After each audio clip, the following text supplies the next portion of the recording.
കണ്ണൂർ മണ്ഡലത്തിൽ CPM പ്രവർത്തകർ വ്യാപകമായി കള്ളവോട്ട് ചെയ്തതായി തെരഞ്ഞെടുപ്പ് ദിവസം തന്നെ UDF ആരോപണം ഉന്നയിച്ചിരുന്നു. ഇക്കാര്യം ഉന്നയിച്ച് തെരഞ്ഞെടുപ്പ് കമ്മീഷന് UDF പരാതി നൽകുകയും ചെയ്തിരുന്നു. ഇതിന് പിന്നാലെയാണ് UDF കോടതിയെയും സമീപിച്ചത്.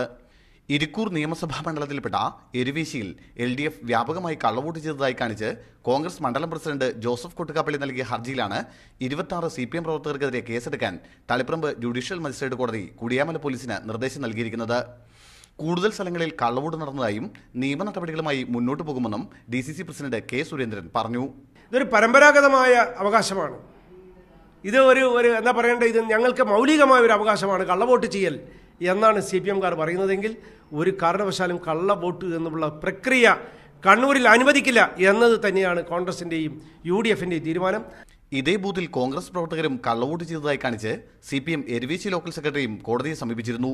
ഈ ഹർജിയിൽ 14 കോൺഗ്രസ് പ്രവർത്തകർക്കെതിരെ കേസെടുക്കാനും കോടതി നിർദ്ദേശിച്ചിട്ടുണ്ട്.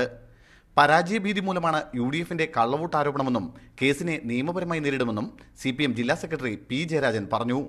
UDFകാർ കനത്ത പരാജയഭീതിയിലാണ്.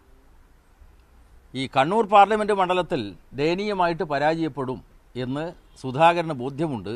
അതുകൊണ്ടാണ് മാധ്യമങ്ങളിലൂടെ ഒരു മുൻകൂർ ജാമ്യം എടുക്കുന്ന നിലക്കുള്ള ഈ പ്രചാരവേലയുമായിട്ട് വരുന്നത്. ഇതിനിടയിൽ കണ്ണൂരിലെ 130 ബൂത്തുകളിൽ കള്ളവോട്ട് നടന്നതായി ആരോപിച്ച് ഹൈക്കോടതിയെ സമീപിക്കാനുള്ള ഒരുക്കത്തിലാണ് UDF. മീഡിയ 1 കണ്ണൂർ.